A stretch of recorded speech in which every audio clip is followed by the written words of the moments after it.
大家好，我是最近有一点消沉的张大宝。今天我们来一起制作这个洛可可风格的饼干旋转木马。这个作品呢是远看还行，近看细节有点粗糙，总之让人很不满意吧。咱们还是先做饼干。这就是一个非常简单的糖饼干，乳化好黄油和糖，加入鸡蛋，筛入面粉，混合均匀，然后擀开冷藏。因为不是这一期的重点，所以就不展开讨论啦。因为这期的结构还是稍微有一点麻烦，所以画了一个图纸，按照图纸把饼干切好。大家画图纸的时候千万不要像我一样没有考虑饼干的厚度，最后一边做一边改。我已经是第二次干这种固头不固定的破事儿了，咋就不长记性呢？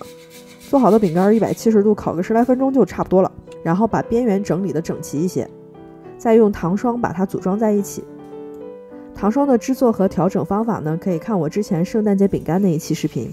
但是根据我的经验，我发现不同品牌或者说不同批次的蛋白粉呢，实际上的用量是不一样的，你可以根据自己手头上的产品进行调整。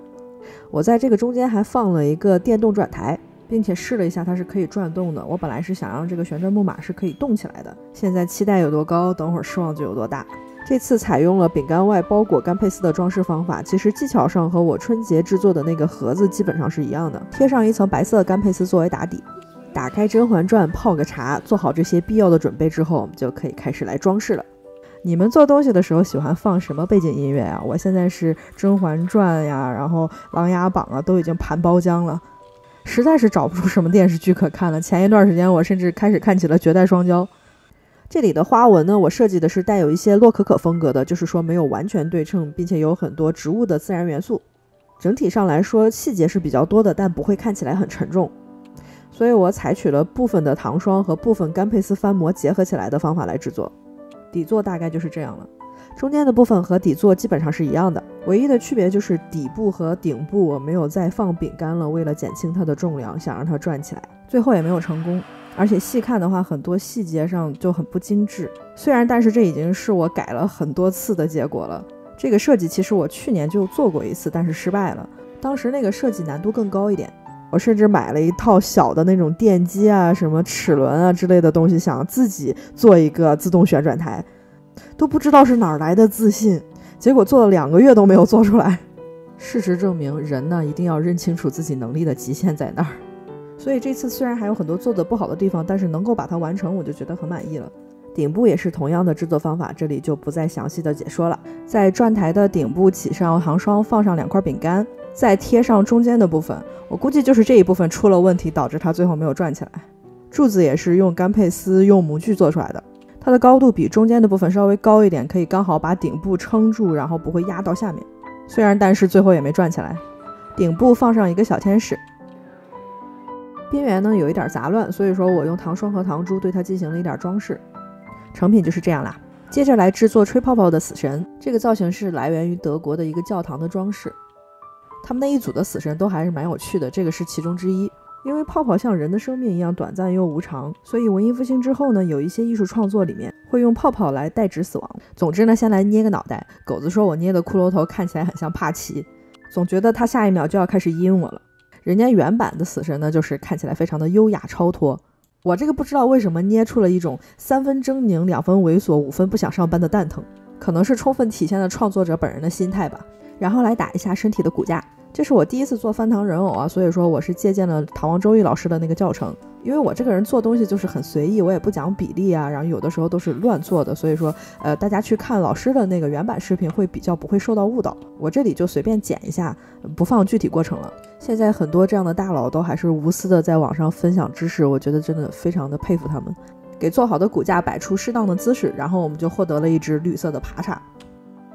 覆盖一层干佩丝遮掉绿色的胶带，再给它加上骨头，这样除了盆骨部分没有办法完全还原，基本上身上的骨骼差不多就完成了。当然这个骨头的数量还有某部分的结构呢，肯定不是完全对的，因为这个爬叉真的太小了，以我目前的能力来说，做到完全按比例缩小的话还是太难了。但是等会儿我们会给它加上衣服，所以说还好。然后把头骨给它装上去，我这里是越做越觉得骨头的这个结构是有问题的，所以做着做着我还给它加高了一点颅顶。你看，果然颅顶就是颜值的重要影响因素啊，加高了以后是稍微顺眼了一点。然后我们来做衣服，这个原版的衣服是有一点希腊的风格，我感觉所以说我参考了这个西马参的这种样式，所以说呢，它等于里面是几条羽毛的内搭，然后外侧是洗马参样式的裹袍。